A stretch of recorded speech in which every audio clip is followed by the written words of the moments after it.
Hi everyone, it's Emma from Lovecraft. I'm going to show you how to sew a double hem.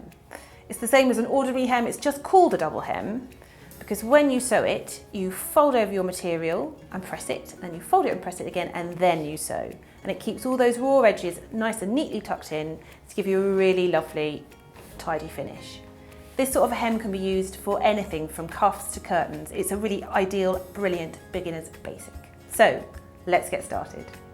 So what we want to do is encase this raw edge here. So what we're going to do is fold it over and press it. We're going to fold over and press again so that this bit is tucked all the way in here. Then we're going to pin it and then we're going to sew it. So first things first is going to the ironing board. Okay, so now what we're going to do is just fold this edge over. I'm going to hold it down about a finger's width all the way along. Your seam allowance will be in the pattern, so it will tell you what you need to do, but for me that just works really nicely. So now I'm just going to bring the iron in and I'm just going to press it so it's nice and smooth, like that.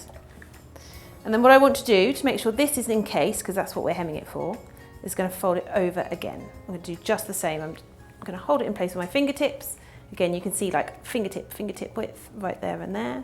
Hold that down and I'm just going to press it again.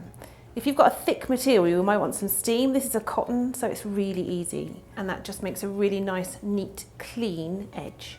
So what we can do now is pin it and then we can sew it. So first I'm going to put this pin in here and have it pointing toward me. When it's this way along the hem, it means the sewing machine can go straight over it and you don't have to take it out.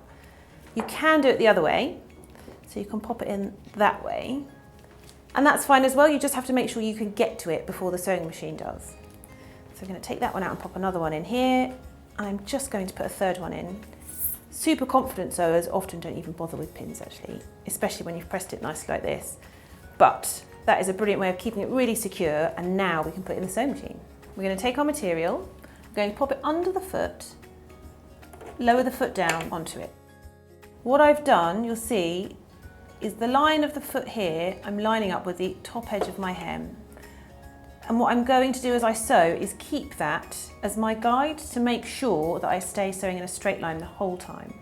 So I'm going to do a little bit of sewing first, just a few stitches, and then I'm going to do a back stitch, which is where you hold your little lever and it runs the needle backwards for you. And that just secures it. It means you don't have tiny knots or anything. And that means we're now ready to just sew in a straight line. As I get to the pins, I can take them out if I want to, so I will on this one. And keep sewing.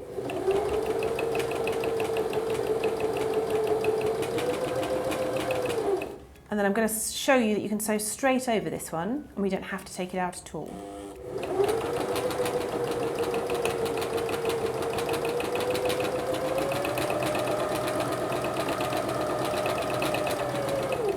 Now at the end we need to do a back stitch again just to secure that thread. So hold the lever and then that's it. You can take out our fabric. Lift up the foot and our threads we can just snip off there.